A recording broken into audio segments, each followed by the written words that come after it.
So I'm going to do a product review here for you folks. I've been wanting to try testing out some heavy body paints, and so I purchased a golden pack. Has 6 primary colors: white, black, green, blue, red. They actually have names to them. We'll go over that here shortly. So I'm going to go ahead and open the container,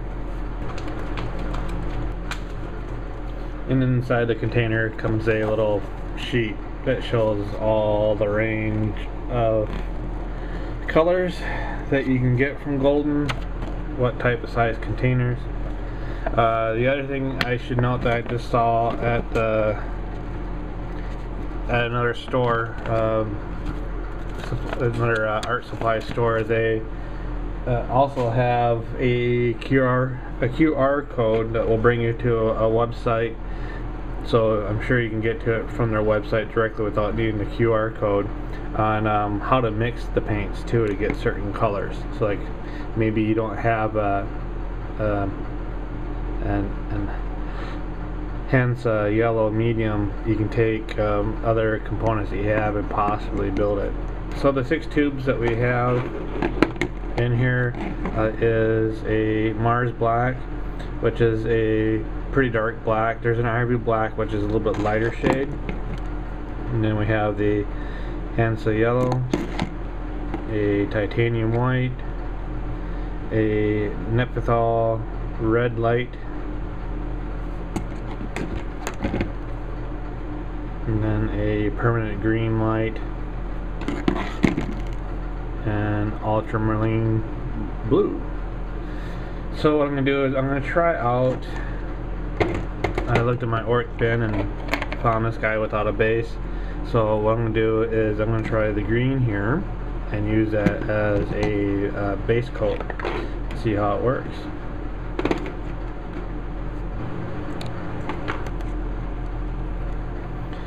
So here it is, straight out of the tube. It's got a little bit of body to it.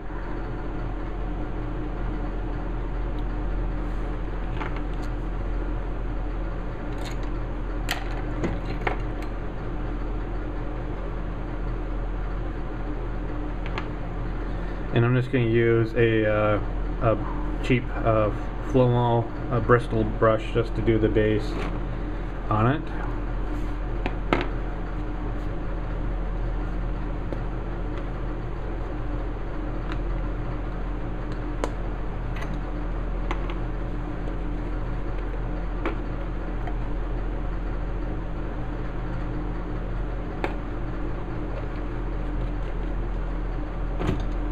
And I got a little shot glass here to dip the brush in to keep it wet.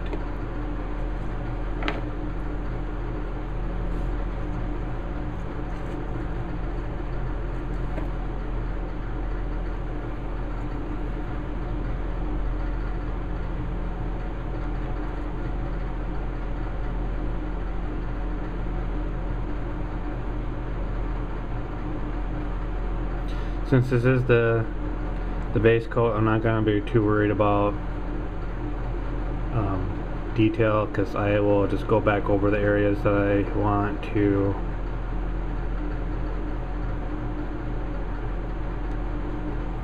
touch up.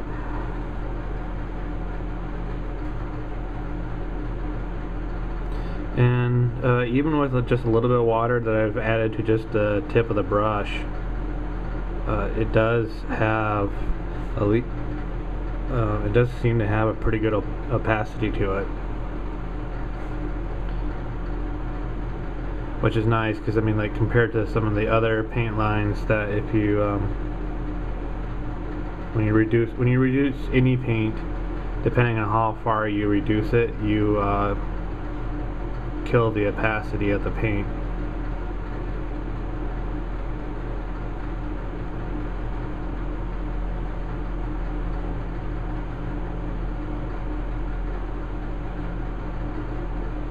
It kind of looks like there might be a little bit of brush strokes in there. I don't I mean, even though the brush strokes show up in the initial stage, they can level out. Now, heavy body paint itself isn't really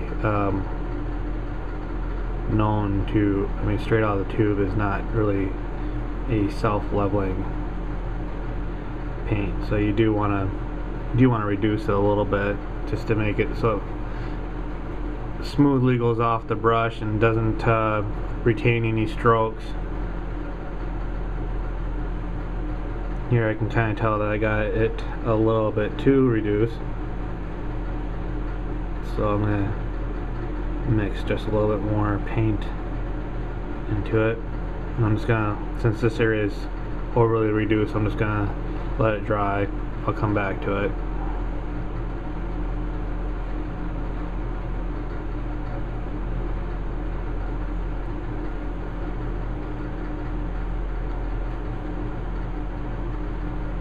Of course, I am painting over a black base, so the color is, I mean, it looks bright now, but when it dries, any paint is going to dry to a different color. But since it has the black behind it,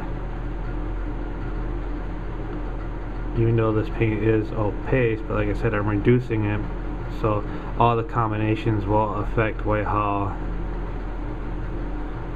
the paint will show when it's dry.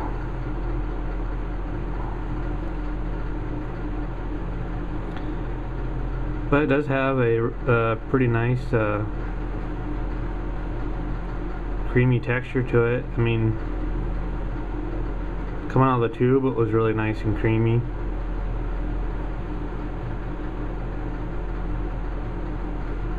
Let's see if I can get back in here.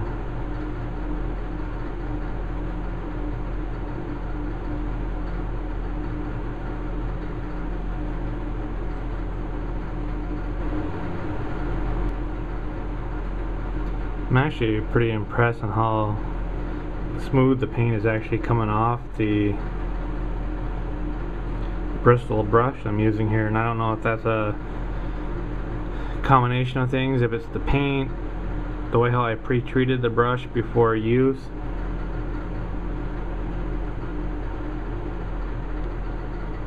You can kind of see now.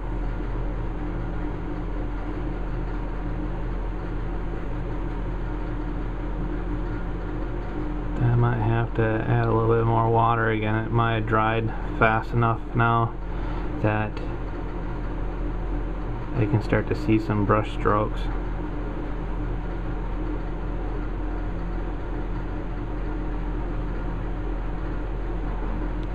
I just dabbed my brush a little bit here.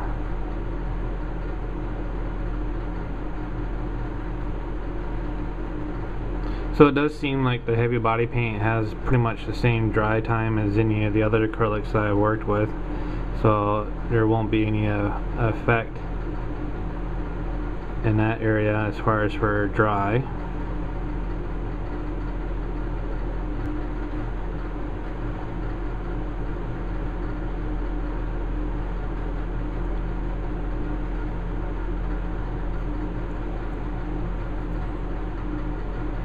Ooh, this one's got a kind of a gap in his neck here. Maybe I can putty that in later and then repaint over that. And then from the table, who's really going to notice it that much?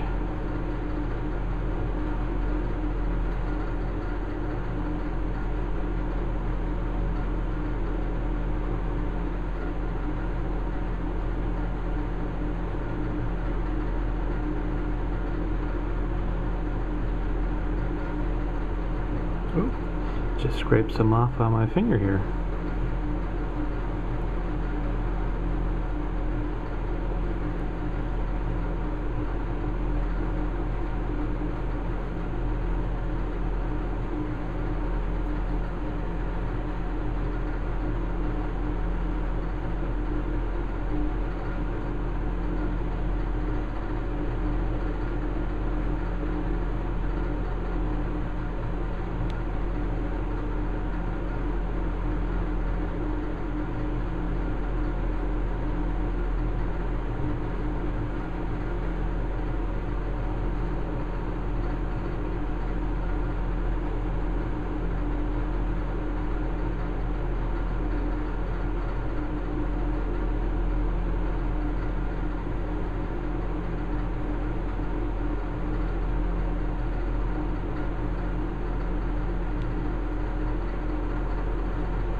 I gotta say the Orcs are really kind of the most interesting models because they always got, for most part, most of them always have their mouth open, screaming.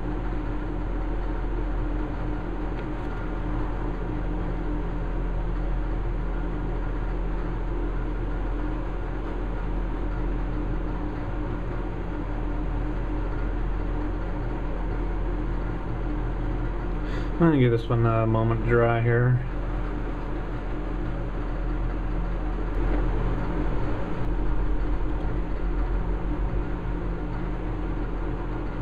So I'm just gonna kind of shove some paint up in here.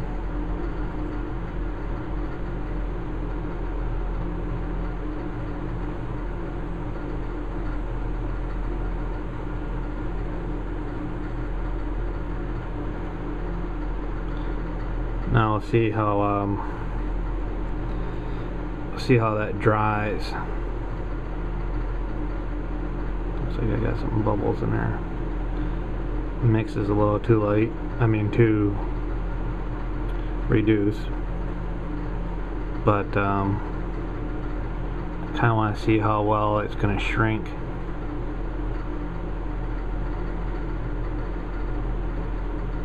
When it dries. So I'll leave the face alone now. So one of the reasons why I wanted to use the bristle brush for my base coating is I just wanted to see how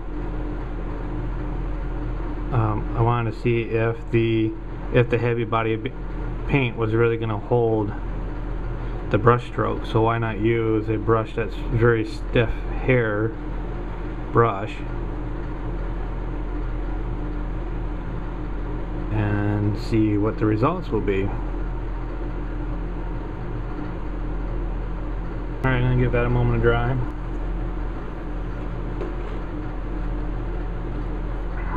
Go back to our first subject here, and it's looking pretty decent, I guess. See if I can get any more light on them. Nah, not without moving a lot of stuff. So anyways, looks pretty decent. I really don't see any brush strokes on this one.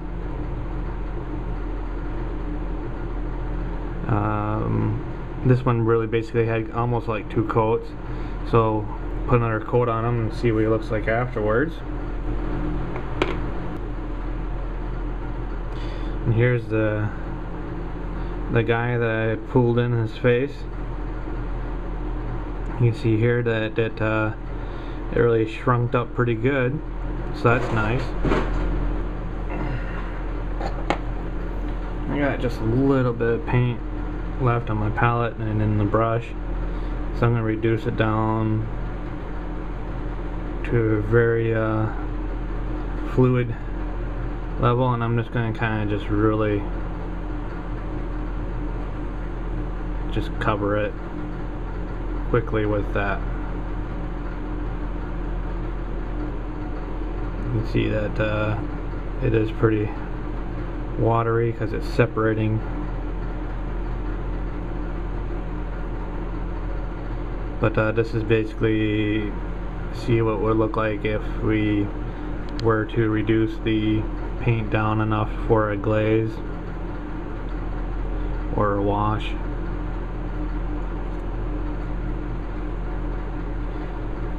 This should be still within an 80% ratio of the paint, so when it cures, it should cure strong.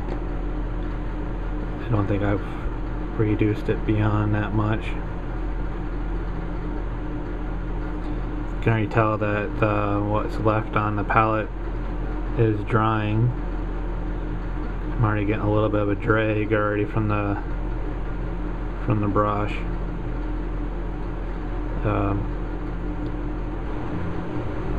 So you can see here I put it on covered the top of it, but it went into the cracks.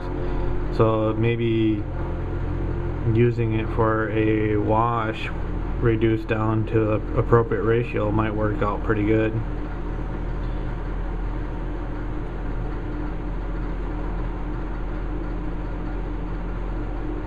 And again, like I said, I just did that to see what would look like, how well it would cover or reduce down. And it wasn't too bad. Now I'm just trying to use up every bit of the paint I have here. Reasonably cheap brush, and I did all that with a number 2 round.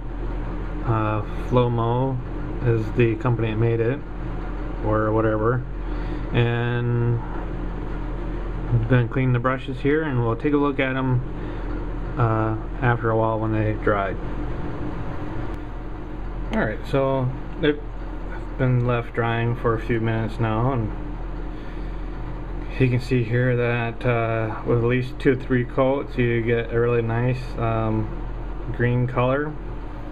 I've already put some air dry polymer clay in there to fill the gap that's in his neck. But I'm pretty confident with the golden line of paint that some really decent models could be done in that paint line. Just to add a note, the one thing I noticed with the golden paint is it does have a bit of a gloss finish.